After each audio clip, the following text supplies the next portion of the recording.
Graça e paz a todos. Tudo bem com vocês? Espero que sim. Que a vida de vocês seja uma vida íntegra, uma vida honesta em toda a vossa maneira de viver. Que o Espírito Santo te guie, te oriente, para que a sua vida seja uma vida íntegra. A palavra íntegra, integridade, ela aborda muito mais do que um comportamento social, mas muito mais do que isso. Também, em totalidade, essa integridade com Deus, ela reflete a comunhão, da comunicação do Espírito da alma com o ser celestial que te criou e nos formou ao mundo, trazendo a nós, nessa breve existência, oportunidade de vivermos e convivermos no íntimo de sua compaixão. Tá certo isso? Bem, hoje estamos aqui em Curitiba para a gravação desse vídeo e o tema hoje é angústia. Vou fazer uma leitura aqui na Bíblia Sagrada, usando a King James, no Salmo 46. 46 e o versículo 1. Aqui essa versão está um pouco diferente, diz assim: o Senhor está bem presente na hora da angústia, é seu refúgio e fortaleza.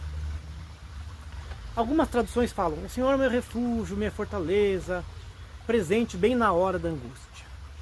Mas indiferente da forma com que se expressa no texto da Escritura, o contexto é o mesmo. O texto pode mudar, simplesmente a alteração de algumas palavras, mas o contexto é o mesmo. E o texto fala de que quando estamos angustiados, vivendo um momento de profunda tristeza, nós temos um refúgio, nós temos um baluarte.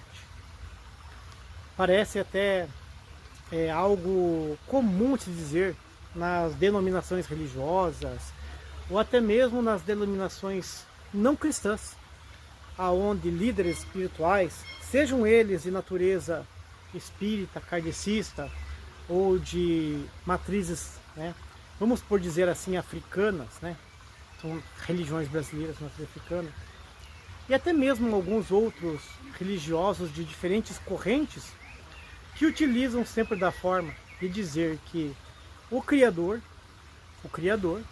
ele sempre está presente na hora da tua angústia para te dar um consolo. E não está errado. Mas é nos Salmos que a gente leu esse texto, do Velho Testamento, um dos cânticos de Davi e dos cantores netineus que ali haviam, servindo aquele propósito do reino. Tratou-se da angústia. Angústia, vocês sabem, é um sentimento muito difícil de ser tratado. Geralmente a angústia, ela é um dos sentimentos de uma depressão, de uma possível pré-depressão ou pós-depressão. E isso é um fator interessante, é um fenômeno muito acontecido, muito fácil de se ver. Pessoas pré-depressivas, depressivas e pós-depressivas que ainda sentem angústia. E é comum e é natural do ser humano se angustiar por fatos ocorridos na sua vida ou na vida do próximo. Um exemplo disso, para você que está ouvindo o meu vídeo hoje, é que muitas vezes mães se angustiam pela situação calamitosa de seus filhos, sejam os presos, sejam os enfermos em estado terminal, ou sejam as mães solteiras e os filhos homossexuais. Mães que se angustiam por filhas que sofrem violência doméstica, filhos que foram traumatizados pelos pais ou tiveram uma vida na primeira infância ceifada por abusos sexuais, traumas e demais coisas que aconteceram lá na primeira infância. E as mães se angustiam e perguntam muitas vezes em secreto e sigilo para Deus, Criador, por que é que isso aconteceu, por que Deus permitiu acontecer, o que ela fez de errado, o que você fez de errado para acontecer. Também casais que se separam e sentem angústia pelo divórcio e pela manutenção dos filhos, como os filhos irão tratá-los, como os filhos irão pensar de mim, o que pensarão de mim, do seu pai, da sua mãe, qual será o futuro dessas crianças. E se angustiam. Tem o caso passional, em que homens apaixonados e mulheres apaixonadas também se angustiam, pois sentem a tristeza da rejeição, da troca, da perda, da traição e outras coisas mais que acontecem na vida do ser humano, porque infelizmente o ser humano é ruim, o ser humano é ruim. Você que está do outro lado, assim como eu, nós somos ruins, nós somos maus. E a natureza humana é ruim. Então fazemos o mal para as pessoas, as pessoas nos fazem o mal. Infelizmente, nesta vida, tentamos fazer o bem que queremos e fazemos o mal que não queremos. Uns fazem porque querem mesmo, outros fazem no automático, sem querer, sem intenção. Seria o mal doloso e não culposo. Mas tudo isso vai gerar angústia no coração daquele que está ferido, ferida, magoado e magoada por uma mácula do passado ou do futuro presente. E a angústia é tratada na natureza como algo natural do ser humano. O ser humano racional racionaliza uma situação, aprofunda ela, cria expectativas e também desejos sobre aquela realidade que ele criou e que ele vislumbra através da sua mente, querendo que dê certo as coisas, que funcione de tal maneira, e ele já começa a sonhar. E o mundo dos sonhos é perigoso, pois é correr atrás de nuvens, atrás de vento. Não sabemos muitas vezes se as pessoas que nos rodeiam têm os mesmos preceitos que a gente, os mesmos desejos, ou mesmo, por assim dizer, os mesmos sonhos e projetos.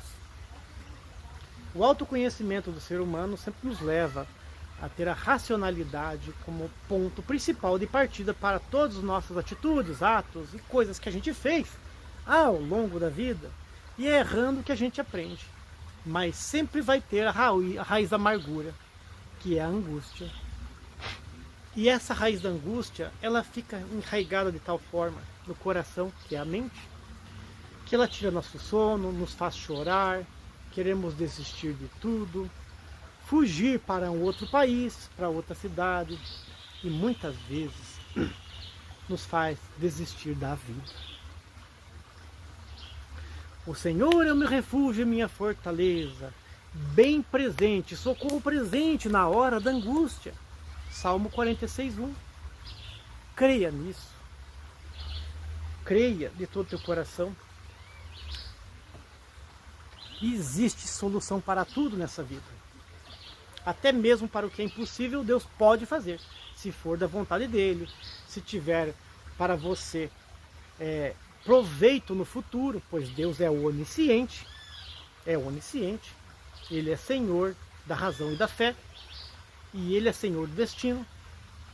O destino nós não fazemos, nós construímos, não está pré-determinado e predestinado alguma coisa acontecer na nossa vida. Nós escolhemos o nosso destino, escolhemos o nosso futuro, e plantamos, e colhemos, e vendemos, e vivemos daquilo que plantamos. Mas também, muitas vezes, recebemos ao longo da vida coisas que não merecíamos. Conhecemos pessoas que queríamos esquecer, situações que nos deixam envergonhados, envergonhadas, pessoas que passam na rua e a gente quer ficar distante deles e delas, pois não quer ter contato com ele, com ela, porque é vexaminoso. Se isso pelo mal que fizeram a gente, ou pelo mal que a gente fez a eles, a elas. E querendo fugir dessa situação embaraçosa, vergonhosa, e que muitas vezes causaria ali um embaraço momentâneo, um clima pesado, tenso, tentamos fugir de situações na nossa vida e de pessoas que nos rodeiam.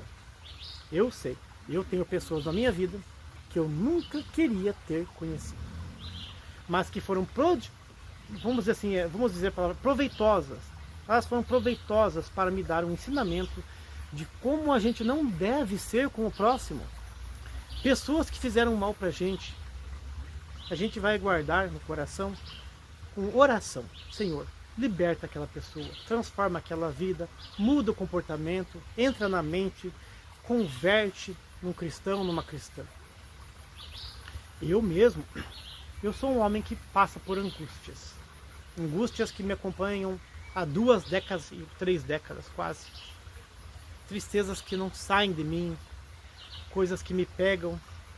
E quando conheço outras pessoas diferentes que passam por coisas parecidas, me movo de íntima compaixão também pela experiência que tivemos ao longo desses anos e dessas décadas, a qual fomos vítimas da angústia e somos escravos de um sentimento e muitas vezes afligidos pelo tempo.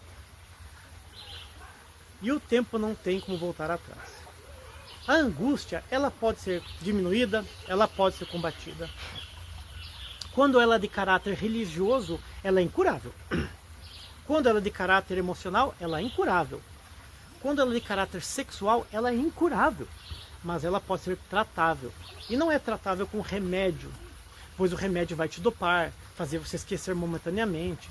E no primeiro momento de lucidez total, que você não estiver sob a influência de algum tipo de psicotrópico, remédio, narcótico, ou vício, ou bebida, ou drogas não lícitas, você vai lembrar daquela situação, daquela pessoa, daquele grupo social, de amigos, de parentes, de familiares, de situações vexaminosas, coisas erradas e pecados que você cometeu, e novamente aquela angústia te tomará, aquela vontade de não viver vai entrar na sua alma, e essa angústia, é um ovo da depressão profunda, ela vai te acompanhar.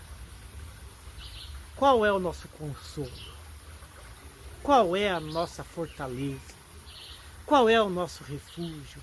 Será que não estamos muito presos a pessoas?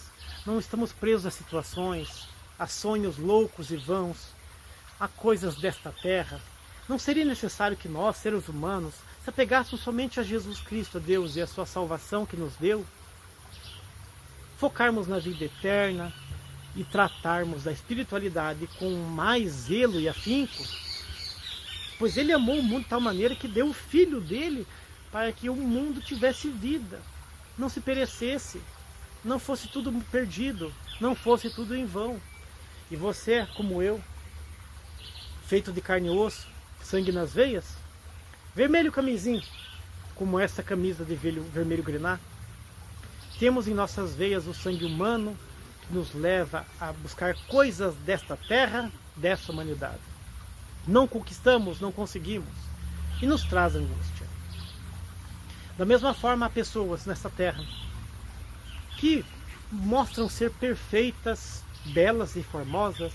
Algumas não tão belas e formosas, mas são perfeitas, ter uma vida íntegra, parecem nas redes sociais dançando, mostrando sua profissão, mostrando o que conquistou, o que vai conquistar, em baladas, em festins, festas e comemorações, se divertindo. E estão realmente conquistando coisas materiais, comprando imóveis, terrenos, automóveis, objetos de valor. Mas quando chega um determinado momento da vida, essas coisas não preenchem mais o coração delas. E elas entram em angústia. Porque tudo aquilo que o ser humano busca não o sacia, pois a verdadeira fonte de saciedade está em Jesus Cristo, o Deus vivo que se encarnou. Ele é dono da vida, e uma vida em abundância. Ou você não lembra do acontecido da mulher que em Samaria deu água para o Senhor, e quando ele diz a ela que se você conhecesse quem está te pedindo água, você pediria da minha água e eu te daria uma água da vida que faria você sair desta vida para a vida eterna, vislumbrar coisas especiais, específicas, que somente estão preparadas para aqueles que amam a Deus de coração sincero. E é por isso que eu te pergunto hoje, você que está angustiado, angustiada e passa por tanta tristeza e tem chorado escondido aí no recanto da sua propriedade ou lá no trabalho. Você já veio às águas? Então te convido. Vinde às águas,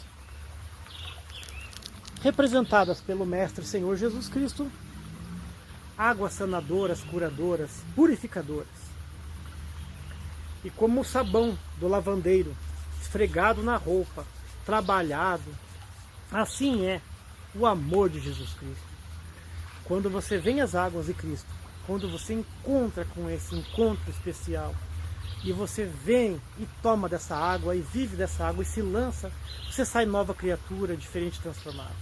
Não quer dizer que você não vai errar, não quer dizer que você não vai pecar, e que você não vai sentir algumas coisas diferentes, e também não quer dizer que você não vai sentir tristezas novamente, pois só vai ter um foco diferente suas tristezas. Você não vai mais se entristecer pelos seus problemas. Você vai começar a se entristecer pelos problemas dos outros. Pois o seu mundo se tornará pequeno diante de um macrocosmo, um mundo gigante de problemas de outras pessoas. E assim seja, oxalá Deus queira, que realmente o Espírito Santo use você na vocação para a partilha e para a solidariedade de um mundo justo e íntegro, onde a angústia não vai mais ter o poder sobre a sua alma. Bem, meu nome é Silvio Pinheiro, este é mais um vídeo da série Vinde às Águas, e se o Senhor assim permitir, nos veremos no próximo vídeo da série Vinde às Águas. Graça e paz a todos, que Deus os abençoe.